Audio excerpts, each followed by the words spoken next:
This episode of the Media Leader podcast was edited by our production partner, Trisonic, a results-focused agency that plans and buys all audio media. Check them out at trisonic.co.uk. That's trisonic.co.uk. Actually, let's democratise access to sport content for advertisers and for brands, because we wanted to give them the opportunity to tap into this emotional event, which can really create unbelievable connections. Welcome to a special episode of the Media Leader podcast, produced in partnership with Sky Media. I'm your host, Jack Benjamin, and it's Premier League season. And if you can't tell by my accent, or if you haven't listened to this podcast before, let me tell you, I know very little about that. But what I do know is that amid a fragmented AV media landscape, live sport has emerged as a highly important opportunity for brands wanting to reach large audiences all at once.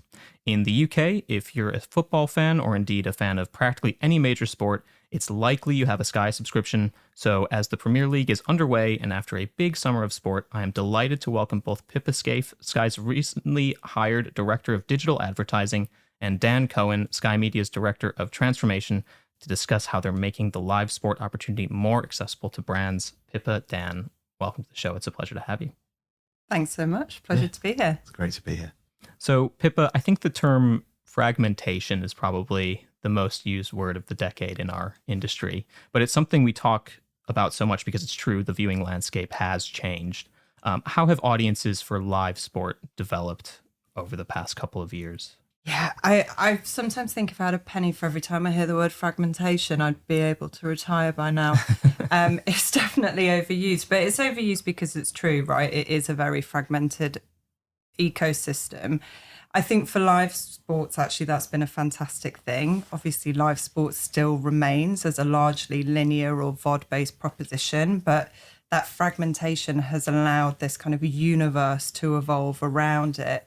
And sports has become really a multi-channel experience. So it's not just about tuning in to watch a match, it's about all the content and the conversation that lives around it. And I think that dialogue around sports that has evolved because of the fragmentation, because of all the myriad of platforms and channels that sports has started to live on, has just kind of fueled more excitement for the games themselves. So you don't just want to see the action now, you want to be part of the conversation that sits around it. You want to be part of the fandom and the experience and the dialogue. And it's really become a kind of full circle experience as a result of that fragmentation. Yeah, I agree. I think sport in a way owns fragmentation, right? Because it's got that enormous kind of live experience, but that ability to talk around it that people just want to do.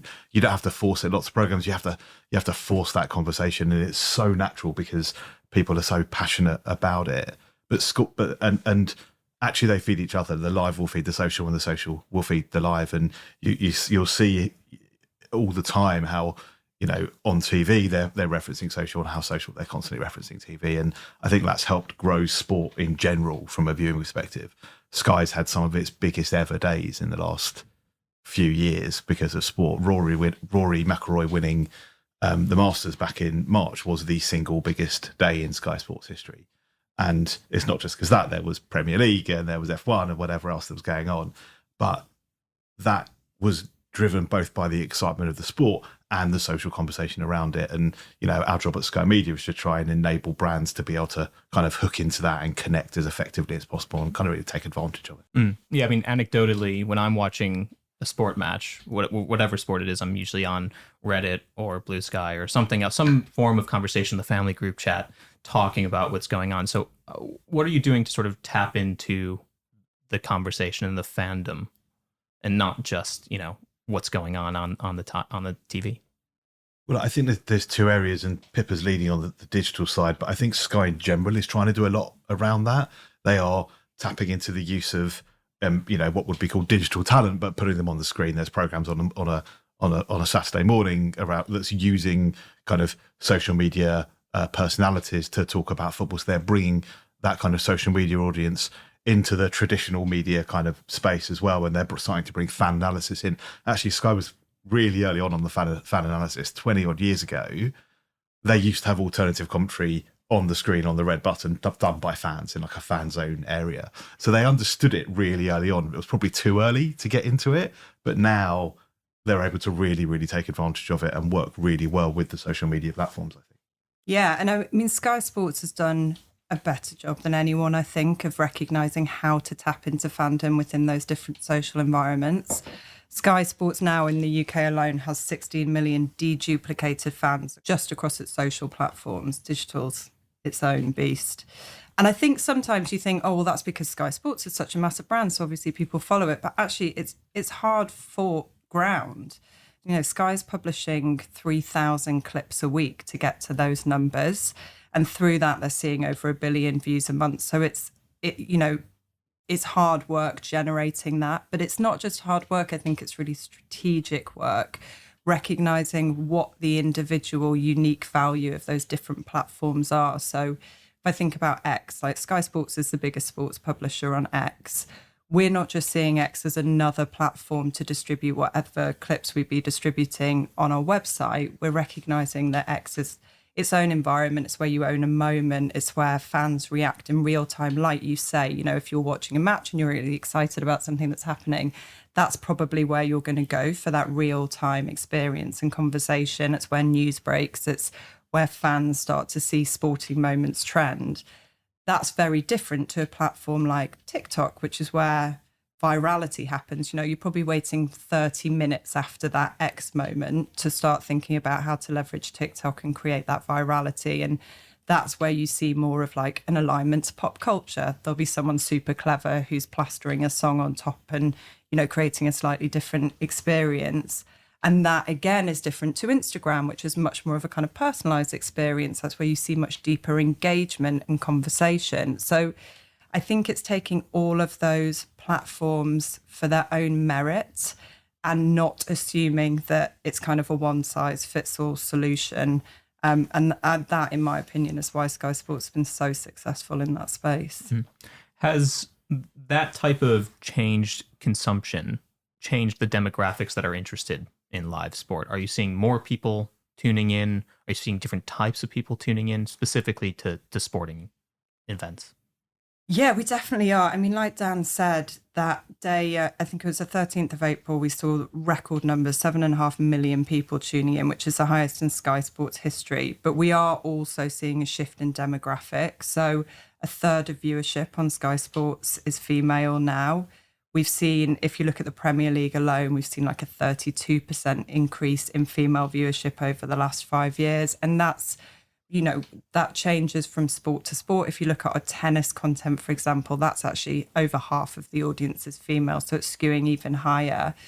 And when you start to dig into the digital ecosystem, again, you're seeing new audiences come through. So if you look at YouTube, for example, over 60% of that audience is 15 to 34. So it's a much younger demographic. And it's also a different audience. You know, they're different individuals. If you take our YouTube and social audience, it's giving us an additional 44% reach compared to our linear VOD and apps and websites. That's wholly incremental. That's all incremental, Wow. yeah. So it's a different demographic, but it's new viewers who maybe wouldn't have experienced Sky Sports in that linear fashion, which is really exciting for us, and it's really exciting for our brand partners. Because if you're thinking about campaigns holistically in that omni-channel way, which, to be frank, is how we should all be thinking about campaigns, that means you've got much, much better reach and a much better opportunity to speak to the right audiences in the right way. You mentioned women fans of sport increasing, and we just had a fantastic summer here in the UK with the Lionesses winning.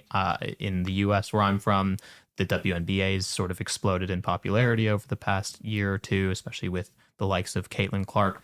Are there distinct opportunities for brands to get involved specifically with women's sport? Is that offering sort of arbitrage almost in terms of the potential value that they could be getting out of those specific types of opportunities? I think you're asking two separate questions, if I'm honest. One is about women's sports and one is about female sports fans. And we should probably look at them as two distinct opportunities. In terms of women's sports, yes, that audience is growing massively. Last year, we saw 21 million hours of women's sports across Sky Sports, which was a 9% year-on-year increase. So, you know, it's a steep growth curve at the moment. any opportunity to get involved with something in those early days as that audience is evolving is a great opportunity for a brand. It's also a really desirable audience at the moment because the audience who are watching women's sports tend to be a bit younger, they tend to be a bit more affluent, but they also actually tend to be a more engaged sports fan. So they typically will be interested in viewing a much broader range of sports. So they're really like part of that core sports fandom. And brands, by tapping into that really enthusiastic community, can get a bit of an early mover advantage because it's a less crowded space. With that comes a bit of risk, though, because that audience feel incredibly emotionally connected to women's sports because they see themselves as being there as part of like a grassroots movement. So you've got to be careful about A, seeming supportive, but B, seeming really authentic within that space. It can't be that kind of like logo slap exercise that some brands have used as they've gone into men's sports. Then if you look at the female sports fan, that's almost a totally separate opportunity. And I think this is something that Sky Sports are doing really well. Again, they are looking at actually what you need to do differently from a production side of things to appeal to that audience. So women will respond to certain types of production techniques. They might be responsive to specific personalities or specific stories that live kind of around the sports. And Sky's really figuring out how to lean into those. And actually, I think there will probably be something coming in this space further down the road, but hopefully within this year that will showcase how Sky's looking at that in a slightly different way. I think there's two other bits there that I think I'd add in. One is, I think what Sky Sports are doing in that area is really, really strong, right? They're thinking about that audience and their content in a slightly different way, but not just what people would call women's sport. It's all sport, to the point I think you made earlier, a third of all viewers to Premier League games are female. So you see in their production that they've got a much more diverse set of presenters and pundits and that kind of stuff, because they need to, a TV channel or station or broadcaster should be reflective of its audience. So the audience that are watching, whether it's in the stadiums or on TV or online, they need to feel that they can connect with the kind of production values as well that's going on there.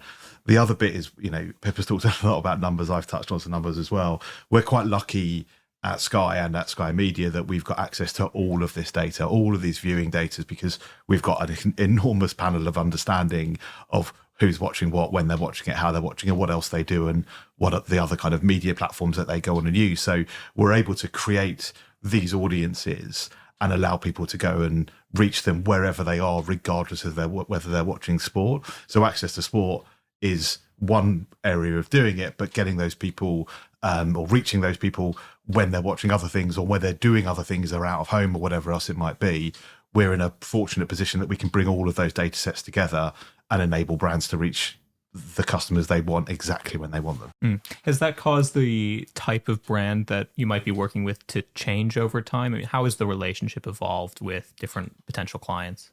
I think that the clients that are coming in, you've got the traditional clients who kind of always bought into sport. I won't start listing them out now, but we all know who they are, right? We've had partnerships on Sky Sports News with the same brand for 20 years. And those brands are still really keen to be involved and to tap into what is arguably becoming a larger and larger part of the culture of the country and of kind of society in general. But because you've got these different ways of reaching these audiences, not just through different platforms, but through different kind of formats and techniques, it does open up that opportunity. You don't have to be a sponsor of a program or of a team or whatever it might be now to create that association. And I think that's really, really important, because it does create that opportunity for brands to tap into that emotion, to tap into that moment that perhaps they haven't had in the past. I know Sky Sports is helping to also make sport a bit more accessible to more advertisers. You at Sky Media launched the sports marketplace. I think that was announced in April of this year. It's meant for the first time that live sport has been available to buy at Sky Media via a private marketplace for the first time. It is the trade desk that you're working with. I'm curious, Dan, if you could talk me through a little bit why you launched the marketplace. Is it as simple as wanting to make it more accessible to more SMBs? It's not just about SMBs, to be honest with you. Like, I'm a huge sports fan. So having worked at Sky for quite a long time, I'm like, there's got to be something we can do here, and we need to be opening up these opportunities to more brands, right? Because of the way you talked earlier about fragmentation, because of the way that TV viewing now happens, there are fewer and fewer moments where people come together to watch something. Lots of people might watch the same program, but they might be on a different episode, which means it's quite hard to talk about it because you never quite know whether you're an episode ahead of someone or an episode behind someone. You don't want to do spoilers. That water cooler moment has kind of gone, with the exception of sport and a few very, very big things that come up each year, but you could probably count them on one hand how many there are. So sport is this real opportunity to bring people together, to tap into the emotion of the event. And I don't think anything else quite offers that. So we were looking at the number of brands that were coming in and the amount of sport we've got. Sky, we obviously represent Sky Sports, we represent TNT as well. So the vast majority of daily and weekly sport is represented by Sky Media. So we wanted to make sure we were giving brands those opportunities to get into them. And when we were looking at the market, a few things kind of jumped out. The first one was everyone thinks sport is really, really expensive, right? I think personally that a lot of that's potentially driven by us at Sky Media going, isn't it great? You can be in sport, but you've got to pay for it. But actually, I think a lot of that is driven by the States, where every year you hear that it's going to cost $8 or $10 million to get a 30-second ad in the Super Bowl. Now, clearly the Super Bowl is going out to over 100 million people and there's a different scale here, but that narrative remains. So we wanted to go, actually, you can get into sport and you don't need $10 million to be able to do it. In addition to that, there's also the perception that TV is hard to buy. And traditionally, I think it has been hard to buy. And a lot of that is kind of confusion about the approach or even knowing what is available. And that was what made us think about the sports marketplace. We wanted to go, actually, let's democratize access to sport content for advertisers and for brands, because we wanted to give them the opportunity to tap into this emotional event, which can really create unbelievable connections between brands and between kind of the people watching the events. And, you know, some of the things we did were a little bit risky, but it's all kind of worked and people are enjoying what we have. And we kind of tried to take a bit of a different approach to that. And Pippa, I imagine that brings in a lot more sort of digital first advertisers.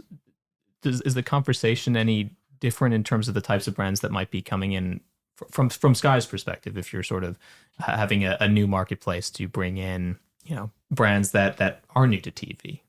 Honestly, I think we see a huge variety of new advertisers coming into digital anyway. Digital also, I think, provides that kind of accessibility into sports. People typically have seen digital as a more accessible route, whether that's a misperception or not. But so we've already started to see that broader breadth of brands come in, which, you know, is a fantastic opportunity for us.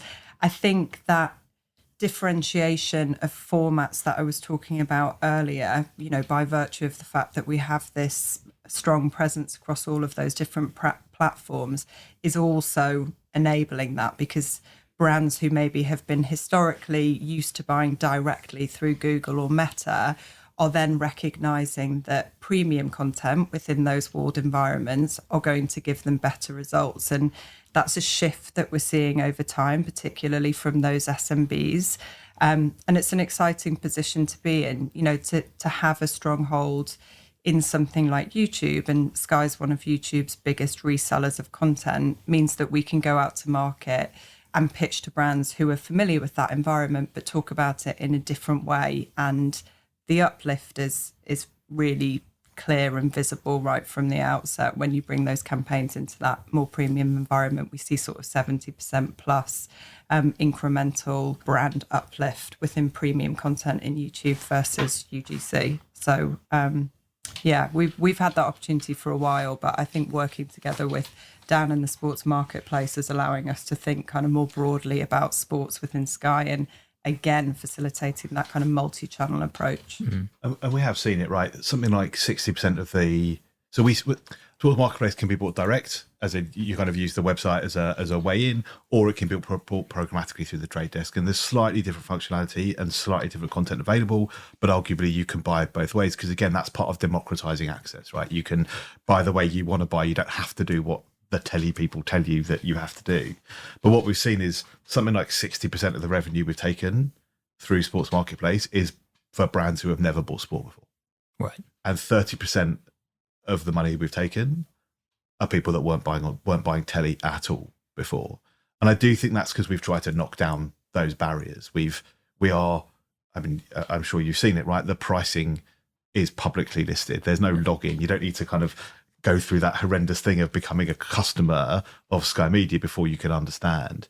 But also, it isn't $10 million you need.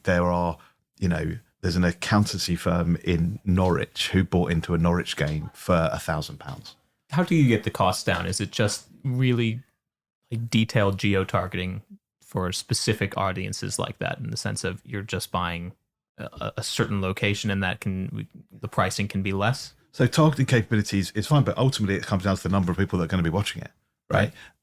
And what we've done for the first time is we've enabled people that don't have to just buy the linear spot, right? They can just buy the stream spot. So they can buy the spot on Sky Go or Now TV or TNT Plus or whatever else it might be. So it's another way in where you go, actually, if I just buy that audience, I can associate my brand. I can have my brand associated with sport in a way that's never been done before for them.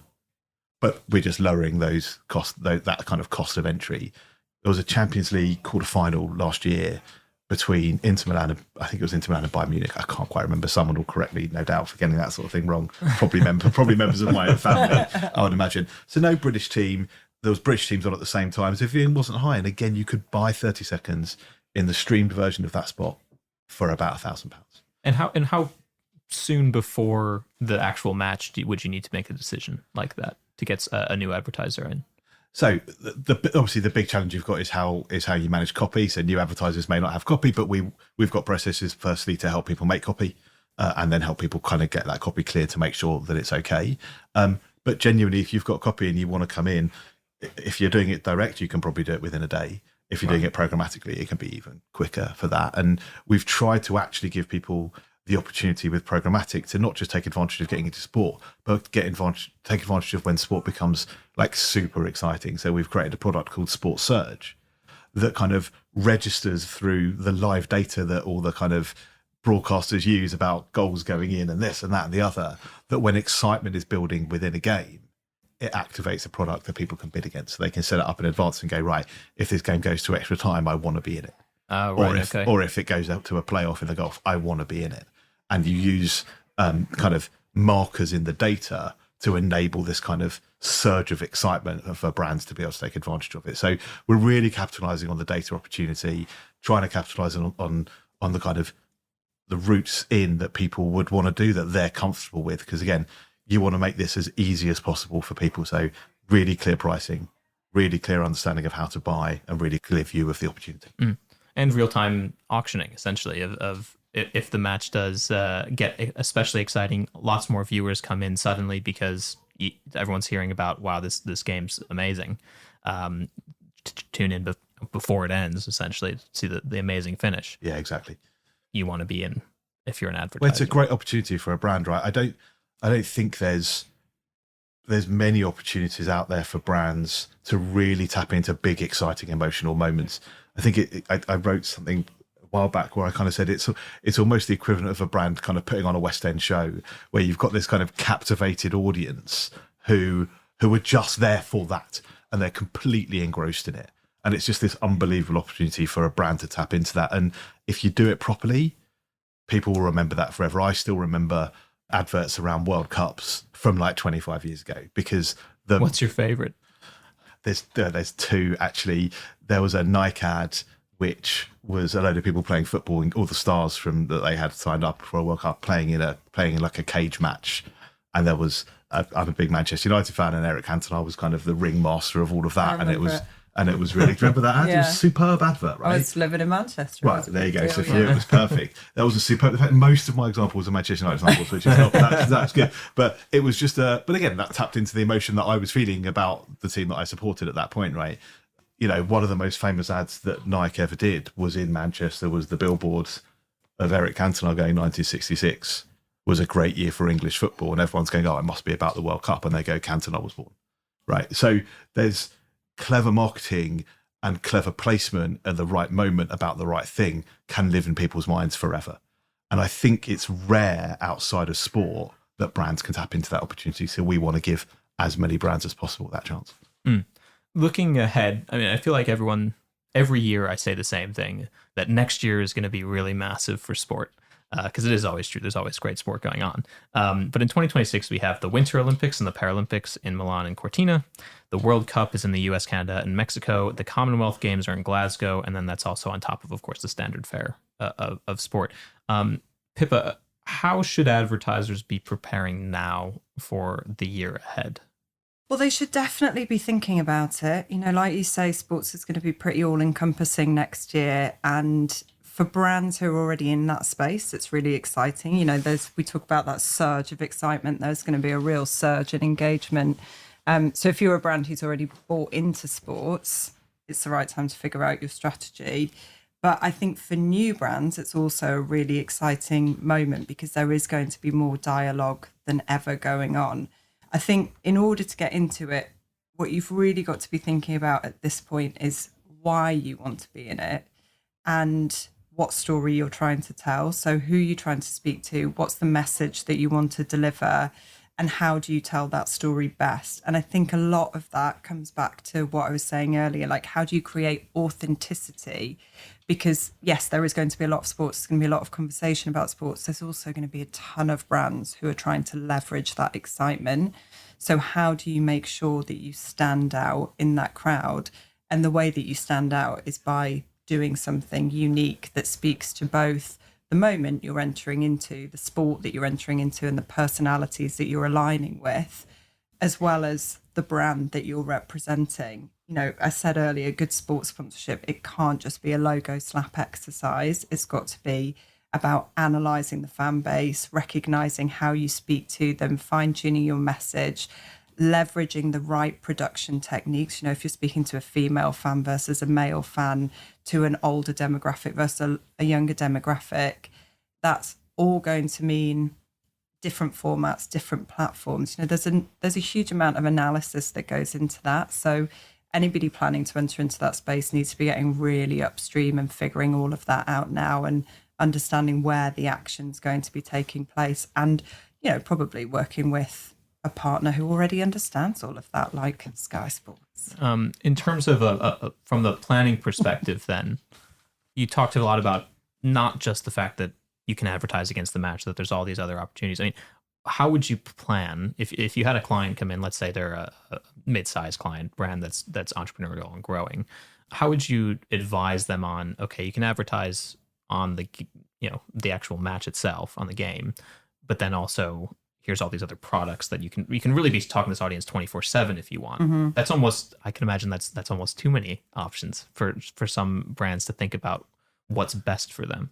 You're right, Pippa, in that we've got, you know, decades of experience of understanding the sports audience. And I think that's absolutely vital. And I would say to brands like that, there are opportunities outside of the, you know, ultimately locked out sponsorship opportunities that kind of exist with these really big events. And because of our experience and because we're part of an organisation which is one of the biggest broadcasters ultimately of sport around the world, definitely in the UK, but around the world, is we can build these partnerships with you. We can work with the production teams to be able to make content, to, you know, literally to be able to go, actually, let's cut this piece of content and go, it's a World Cup review, but and make it a destination for viewers, but work with the brand to shape it, sponsor it, product placement, whatever else it might be. And then you extend that not just kind of from the big screen, but to the small screen, to the social media channels and that. So we've got the experience to understand better how a brand can use all the tools that a broadcaster can provide to create those connections. And just come and talk to us is what I would say. Tell us what you're trying to achieve. Yeah. And I would also say, you know, sometimes to really make the most out of a sponsorship opportunity or those big sports moments, you don't really need to be anywhere near the sport. Like, some of the best campaigns that we've run have happened when we haven't had the rights for the sport that our advertisers are trying to set alongside. Like, if I look back at the Paris Olympics and some of the activity that we ran on YouTube, we were seeing double the numbers on our YouTube channel than the BBC was seeing on theirs. And that's because we're great at creating that excitement and community. We're good at making shoulder content. We're great at making commentary. And we're great at creating emotion. And a lot of the time, a good campaign, a good sports moment is actually about the emotion and not the action. Like, we did this fantastic campaign last year for Boots Online Doctor that was all about the premise that basically men don't talk about their health problems enough. And maybe if we take the GP out of the mix and you go to Boots Online Doctor, then you make it a little bit easier for people to come out and talk about what's going on. And that was a sports campaign that actually never went anywhere near sports. What they did was they took Adam Smith, who's the Sky Sports presenter, who has type 1 diabetes. So, you know, he has been open about his own sports issues, but he also knows all the personalities within the Premier League, who knew who the right people to bring into this campaign would be, who would be open, who would be vulnerable, you know, who'd be able to tap into that emotion. And he interviewed players like Eze, like Ollie Watkins, like James Maddison, who talked about some very personal health experiences and mental health experiences in a really open way. And we saw better results than we've ever seen on branded content from Sky Sports before. You know, we were doing like 36 million views on YouTube against that content. Now, there's no sports in that content. We're not watching any of those guys playing football. But it was a partnership where we just really understood emotion and the importance of that.